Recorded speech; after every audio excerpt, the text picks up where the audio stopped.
আমার স্বপ্ন পূরণের জন্য আপনি আমাকে সিঁদুর পরিয়ে দিলেন। একবারও নিজের ভালো মন্দের কথা ভাবলেন না, একবারও ভাবলেন না আপনি আমাকে ভালোবাসেন কি বাসেন না। আপনি খুব জেনে গেছেন না যে আমি আপনাকে ভালো।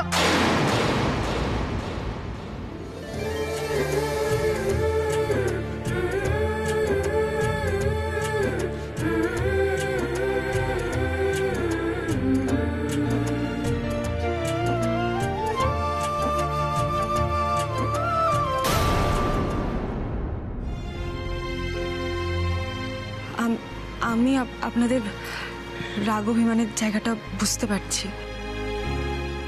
ভালোবাসেন বলেই এতটা অধিকার ফলান।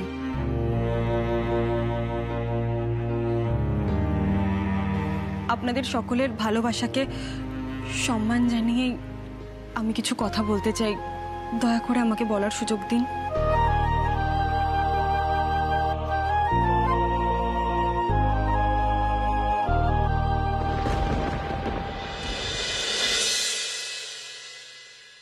আমার জীবনটা না বেশ চলছিল। রোজ সকালবেলা বাবা সবার চোখ এড়িয়ে আমাকে ক্রিকেট প্র্যাকটিস করতে নিয়ে যেত। সব সময় একই কথা, উমা শোন, ফুটওয়ার্কটা কিন্তু তোকে ভালো করে করতে হবে। তুই আজকাল যে অফে বল পেটাচ্ছিস না, সব বোলাররা তোকে ভয় পাবে। উমা এটা ঠিক কর, উমা ওটা ঠিক কর, উমা এইভাবে খেল, উমা সেইভাবে খেল। আমার বান্ধবীদের বাবারা যখন তাদের বিয়ে নিয়ে স্বপ্ন দেখতেন, আমার বাবা স্বপ্ন দেখতো উমা ইন্ডিয়া টিমে খেলবে, উমা দেশের সেরা মহিলা ক্রিকেটার হবে। আমার গ্রামের লোকেরা বলতো জানেন যে উমা তোকে ব্যাট হাতে মাঠে দেখার জন্য তোর বাবা ঘর বাড়ি সব বেচে দিতে পারে। ক্রিকেট ক্রিকেট ক্রিকেট, সারাক্ষণ ক্রিকেট।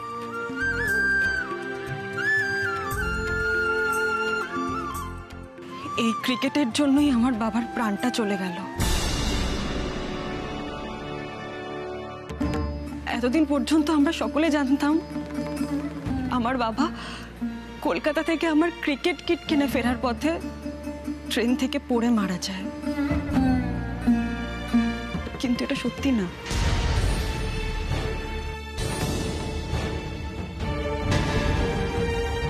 আমার বাবার মৃত্যুটা স্বাভাবিক ছিল না।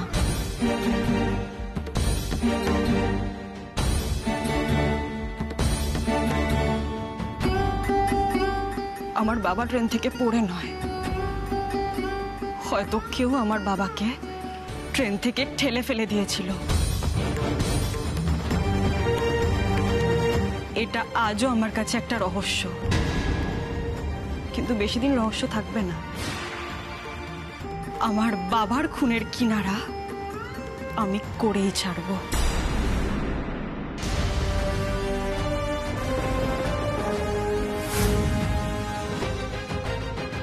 আমার বাবার এইভাবে চলে যাওয়াটা আমি মেনে নিতে পারিনি, পারবো না। যাদের জন্য আমার বাবাকে এতটা কষ্ট পেয়ে চলে যেতে হলো, তাদের প্রত্যেককে শাস্তি দিয়ে আমি তবে থামবো।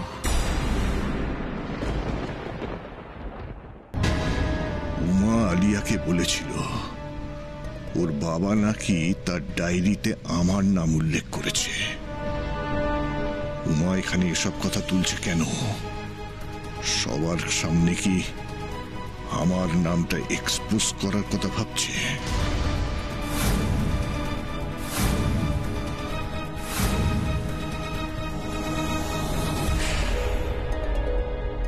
কি স্যার, আপনি চলে যাচ্ছেন যে?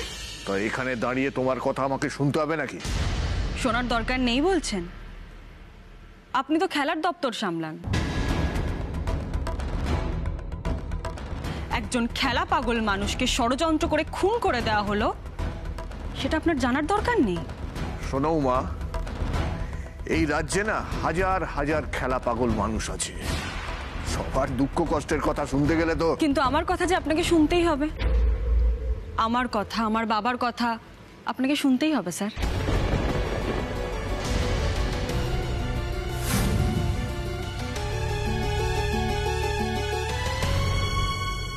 কি জানেন তো, আমার বাবা চলে যাওয়ার পর থেকে আমি ক্রিকেট থেকে নিজেকে সরিয়ে নিয়েছিলাম। আমি আর ভাবিও নি কখনো ক্রিকেট খেলবো, কিন্তু অভিমন্যু বাবু আমার জীবনে আসার পর আবার আমাকে উৎসাহ দিলেন খেলার জন্য।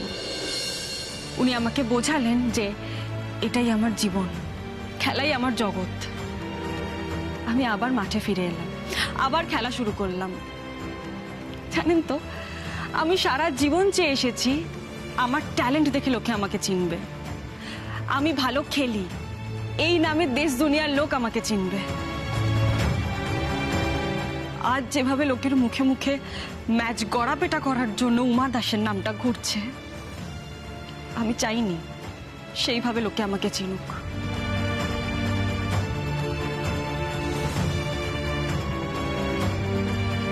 কিন্তু কিছু মানুষ আছে যারা চায় না আমি ক্রিকেট খেলি, তাদের ষড়যন্ত্রের শিকার হলাম আমি। ম্যাচ ফিক্সিং এর মিথ্যে অভিযোগের জন্য আমার পুরো জীবনটাই বদলে গেল।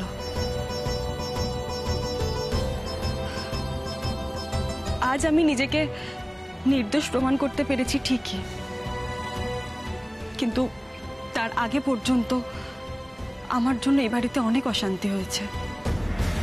মা পিসমণির মধ্যে, দাদা ভাই অভিমন্যু বাবুর মধ্যে, ছোটকা বাবা, প্রত্যেকের মধ্যে একটা ভুল বোঝাবুঝি তৈরি হয়েছে শুধুমাত্র আমার জন্য।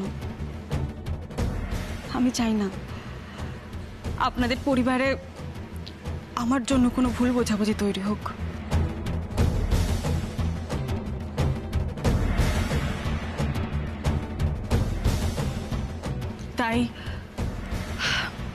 তাই আমি এই সিদ্ধান্তটা নিয়েছি।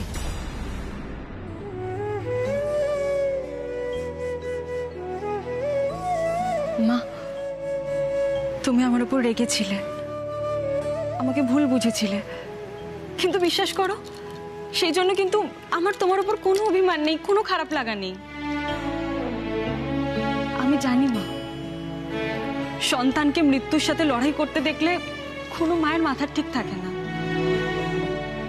সেই সময় সন্তানের জন্য মা সবকিছু করতে পারে, তুমিও তাই করেছিলে। তোমার মনে হয়েছিল সেদিন যদি উনি আমার খেলা দেখতে না আসতেন তাহলে ওনার এই অ্যাক্সিডেন্টটা হতো না, তাই তুমি আমাকে সহ্য করতে পারছিলে না। মা, তুমি একদম ঠিক, আমার কোনো অভিমান নেই মা তোমার উপর। কিন্তু মা, আমি চাই না এই পরিবারে আবার এরকম কিছু হোক, তাই আমি এই সিদ্ধান্ত নিয়েছি।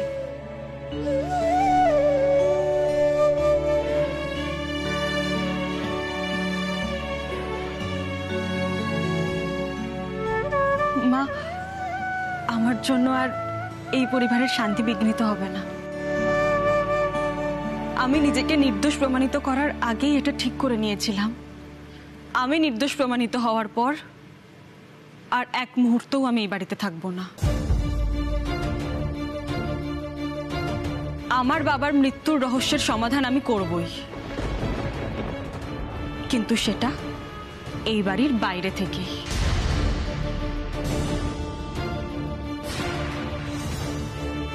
আমি আমার সিদ্ধান্ত থেকে এক পাও পিছবো না মা, কেউ আমায় এই বাড়িতে আটকে রাখতে পারবে না।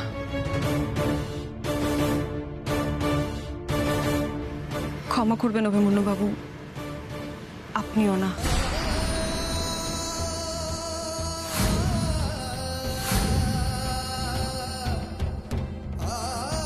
খুব রাগ হচ্ছে তাই না আমার উপর? ঠাম্মি, ওনাকে আমার চোখের সামনে থেকে চলে যেতে বলো প্লিজ। প্লিজ ঠাম্মি, বলে দাও। মনে হচ্ছে না আমি খুব স্বার্থপর? ভাবছেন তো যে মেয়েটার জন্য আমি এত কিছু করলাম, তার কাছে আমার কথার দাম নেই? কিন্তু বিশ্বাস করুন অভিমন্যু বাবু, আমি যদি আপনার জীবনে থাকি আপনার জীবনটা আরো নষ্ট হয়ে যাবে, আপনার জীবনে শান্তি থাকবে না।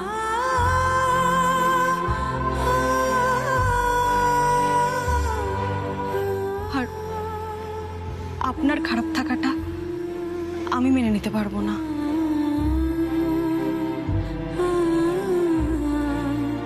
তাই আমি একটা সিদ্ধান্ত নিয়েছি, আমি আপনাকে মুক্তি দিচ্ছি।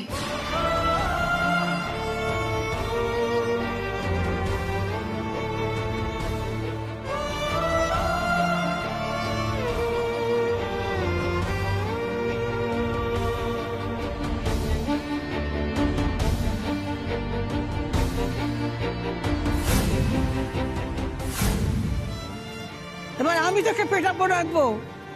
তুই কি বলছিস তুই নিজে জানিস? মুক্তি দেবার অর্থ বুঝিস যে এত বড় একটা কথা বললি? কাকে মুক্তি দিবি রে? ওরে, ওই তোকে সিঁথিতে সিঁদুর দিয়ে বিয়ে করেছে, ও তো স্বামী। আমি জানি ঠাম্মি, উনি আমার স্বামী, আমি জানি। উনি আমার পরম পূজনীয়, আমি ওনাকে খুব শ্রদ্ধা করি। আর আমি এই বাড়ি থেকে চলে গেলেও আমার মন থেকে শ্রদ্ধাটা ততটাই থাকবে। কিন্তু শুধুমাত্র এই বন্ধনের জন্য তো আমি ওনার জীবনটা নষ্ট করে দিতে পারি না। আমি জানি অভিমন্যু বাবু, মুখে মুক্তি দিচ্ছি বললেই মুক্তি দেওয়া যায় না। যা যা কাগজপত্রে আমাকে সই করতে হবে আপনি পাঠিয়ে দেবেন, আমি সই করে দেব।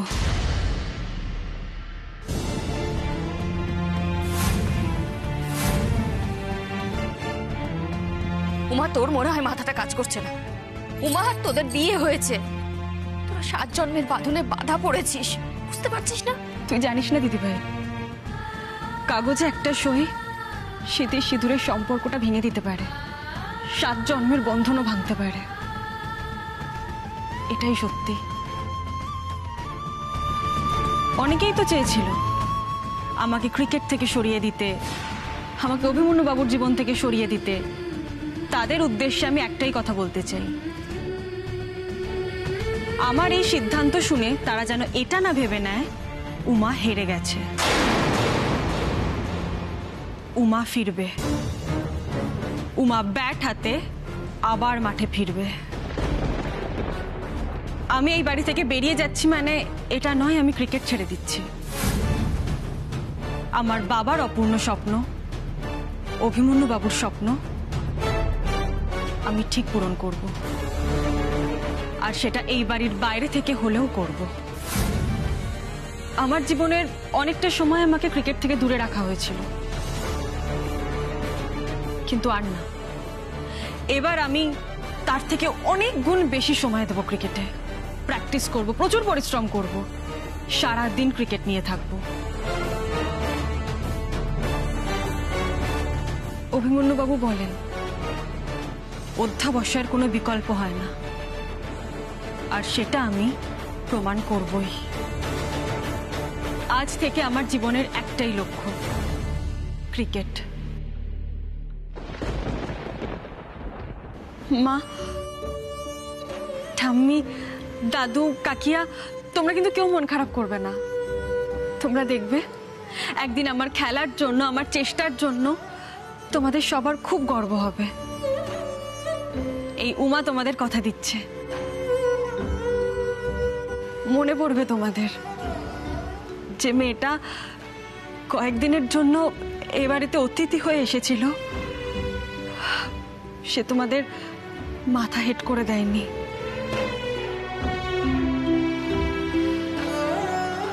অভিমন্যু বাবু, আপনি আমার জন্য অনেক কিছু করেছেন, আর সেই কারণে আমি আপনার কাছে কৃতজ্ঞ থাকব।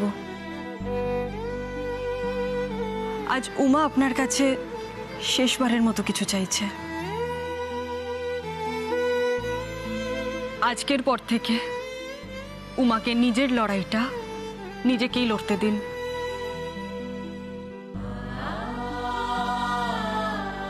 যেতে দিন, আমাকে ছেড়ে দিন।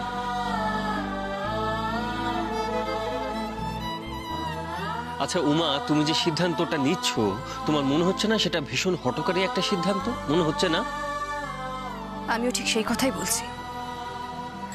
তুই চাস তো অভি ভালো থাকুক, কিন্তু তুই অভির ভালো চাইতে গিয়ে ওকে খারাপের দিকে ঠেলে দিচ্ছিস।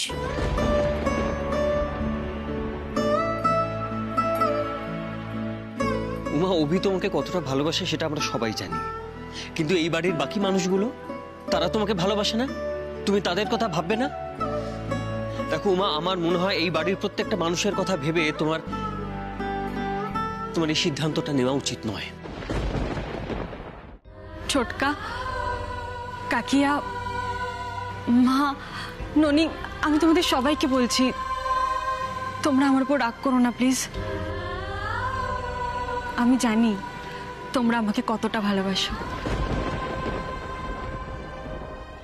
আর আমি এটাও জানি আমাকে জীবনে উন্নতি করতে দেখলে তোমরা কতটা খুশি হবে। ধরে নাও আজ এখানে দাঁড়িয়ে উমা নিজের জীবনের উদ্দেশ্য খুঁজে পেয়েছে, আর এবার উমা সেই উদ্দেশ্য পূরণের লক্ষ্যে এগোবে। আমার জন্ম যে সার্থক সেটা আমি ক্রিকেটের ময়দানে প্রমাণ করব। আজ থেকে ক্রিকেটই হবে আমার ধ্যান জ্ঞান, আমার পুজো।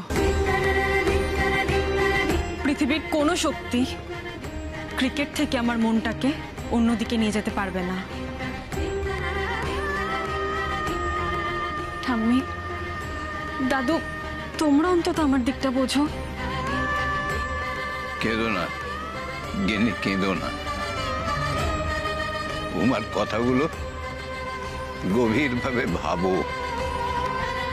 প্রথমটায় আমারও অভিমান হয়েছিল, কিন্তু পরে মনে হলো হ্যাঁ, এই তো আমাদের উমা, যে কখনো হারতে শেখেনি, যে লড়াই করে এতটা পথ এগিয়ে এসেছে। আমি তোকে বলছি উমা, তুই তোর লড়াইটা জারি রাখ, কিন্তু সেজন্য তুই কোনো সম্পর্ক ছেড়ে যাস না। হঠাৎ করে বিয়ে হলেও এই বাড়ির সবাই তো তোকে আমাদের বাড়ির লক্ষ্মী বলে মেনে নিয়েছিলাম।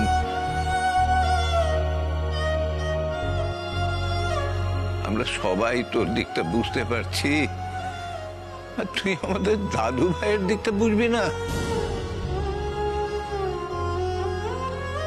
দেখ, ও তোকে মুখে কিছু না বললেও ওর বুকটা যে ফেটে যাচ্ছে রে উমা। দাদু প্লিজ, প্লিজ দাদু, কেউ ওনাকে কিছু বলবে না। আমি সবাইকে রিকোয়েস্ট করছি যে উমাকে কেউ কিছু বলবে না এখানে, প্লিজ। জীবন ওনার, সিদ্ধান্ত ওনার, ওনার যেটা ঠিক মনে হবে উনি সেটাই করবে। সেই জন্যই তো এত বড় একটা সিদ্ধান্ত নিলেন, আর কারোর সাথে সেটা ডিসকাস করলেন না। এই বাড়ি ছেড়ে চলে যেতে চান তো চান, আমিও চাই এই বাড়ি ছেড়ে আপনি চলে যান। এই বাড়ির জন্য, আমার জন্য আপনি সম্পর্কগুলো ভেঙে দিচ্ছেন, তাই তো মা? সম্মান জানাচ্ছি আপনার এই সিদ্ধান্তকে, কিন্তু আপনিও নিজের সিদ্ধান্তকে সম্মান জানাবেন। বড় মুখ করে সবার সামনে বললেন তো যে আজ থেকে ক্রিকেটই আপনার ধ্যান জ্ঞান সবকিছু। এই ক্রিকেট খেলেই আপনি সবকিছু প্রমাণ করবেন। করুন মা, করুন, আমি ওইটাই দেখতে চাই। প্লিজ করুন। সকালে উঠে যখন আমি নিউজ পেপার খুলবো তখন যেন আমি দেখি যে উমা দাস সেঞ্চুরি করেছে, দুর্দান্ত খেলে উমা দাস টিমকে জিতিয়ে দিয়েছে। এটা আমিও দেখতে চাই, বুঝলেন? অনেককে দেওয়া অনেক কথা বলে আপনি আজ স্বার্থপর হচ্ছেন তো। প্লিজ একটা কথা ভুলে যাবেন না, নিজের ক্রিকেটের সাথে কোনোদিনও বেইমানি করবেন না। খেলাকে দেওয়া কথা ভুলে যাবেন না। Best of luck. কি হলো, আর কি ভাবছেন? যান যান, কেউ আটকাবে না আপনাকে, কেউ না।